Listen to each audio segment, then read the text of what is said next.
Good morning. Thank you very much for coming. Thank you to everybody who's come from outside the bank, all of our partners and friends. I'm very pleased and honoured to address all of you, the stakeholders in this Global Tiger Initiative. Your work over the last 3 years really makes this one of the most visible and valuable World Bank efforts on biodiversity. Within the bank, the Global Tiger Initiative is really a unique entry point to our work on biodiversity and the green growth agenda. So today we commemorate the anniversary of the historic St. Petersburg Tiger Summit and the progress that's been made in the Tiger Range countries since then. We will also have a substantive conversation about the growing problem of illegal wildlife trade. This trade is rapidly becoming more sophisticated, driven by a huge market demand for wildlife products. Tigers are not the only species under threat. Last year alone, between January and October, poachers killed almost 230 rhinoceros in South Africa. Traffic, and I'm delighted that they're here with us today, Traffic International suggests that the value of the global illegal trade, based on figures from the early 90s, ranges from 4 to 8 billion annually. We can only imagine what that is with updated numbers and with greater insight into the flow of that trade.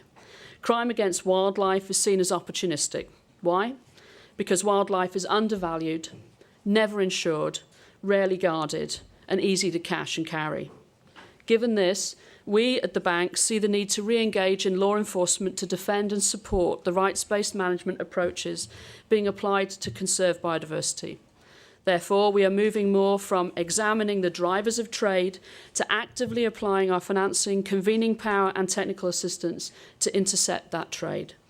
We're also embracing conservation criminology, an approach to combating environmental crime that supports the interception and arrest of those engaged in the illegal wildlife trade.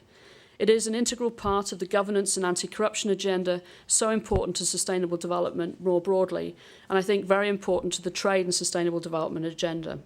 So, fire must be fought with fire.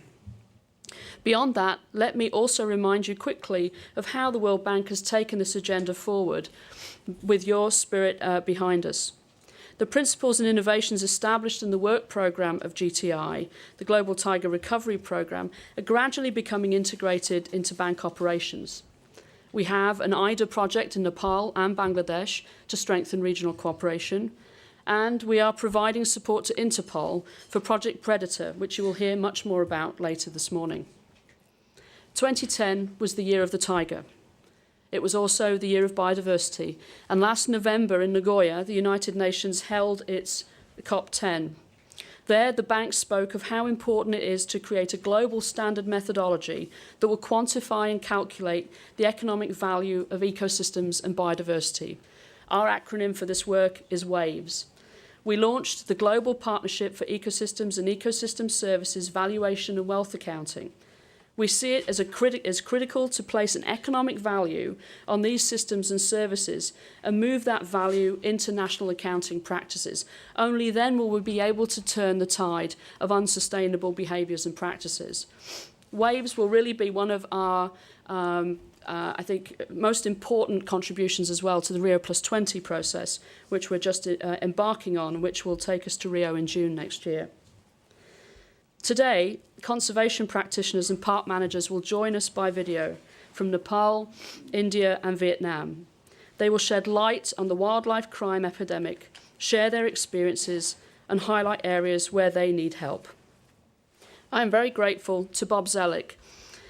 Not only is he joining us to discuss some of the challenges and solutions faced by these Tiger Range countries, but it is no secret to those of you, our partners, that without his unstinting, visionary approach to this species and what this species means for landscape interventions and for biodiversity overall, we wouldn't be where we are today.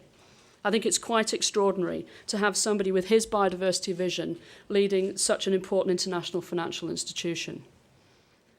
Before we go to those countries, though, I would like to introduce Keshav Varma, who is the Programme Director for the Global Tiger Initiative.